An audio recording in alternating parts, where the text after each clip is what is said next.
최근 한국 조선업계는 카타르로부터 100척에 달하는 LNG 운반선을 수주했습니다. 그러나 가사면 한국조선해양 대표이사는 이것이 한국 조선업계의 침체 국면을 되돌릴 만큼 충분하지 않다고 경계했습니다. 무너지는 국영제 기업 가운데 투자할 만한 대상은 어디일까요?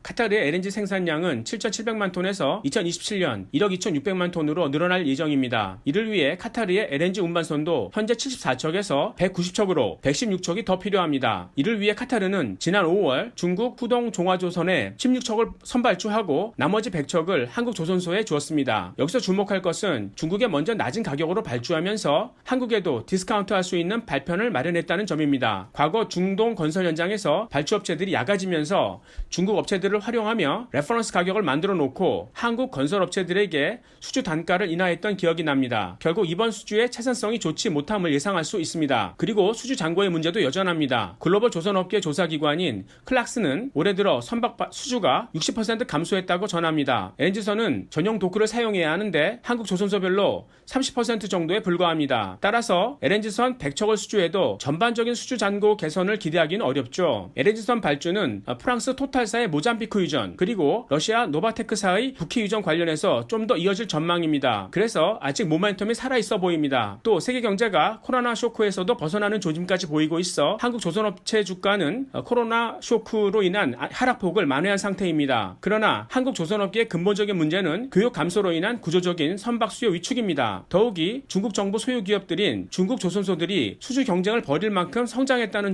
것도 부담입니다. 즉 한국 조선소의 경우 좋은 이벤트가 있을 때 잠깐씩 매매할 수는 있지만 국영제의 굴레에서 헤어나올 수는 없습니다. 한편 이번 LNG선 대규모 발주로 인해 수혜를 받는 곳은 프랑스의 게스 트랜스포트 테크니게스입니다. 천연가스를 운반하려면 섭씨 마이너스 163도 이하 상태를 유지해서 액화시켜야 하는데 여기에 독점적인 기술을 갖고 있습니다. 사실 천연가스도 생산 과정에서 생태계를 교란시키고 지구온난화를 조장하는 메탄가스 유출 문제 때문에 수요 위축 가능성에 대한 우려가 있었지만 에너지원의 60%를 석탄에 의존하는 중국의 대기오염 문제가 심각하고 신재생 에너지 문제 해소가 예상보다 느려 어쩔 수 없이 LNG 도입에 의존하는 모습인데요. 향후 LNG 수요 증가의 핵심국이 중국이라는 점도 한국이 중국 조선소의 도전을 받을 수 있는 부분입니다. 반면 LNG 수요 증가의 수혜를 흔들림없이 받을 수 있는 곳은 가스 액화 독점 기술을 갖고 있는 GTT이죠.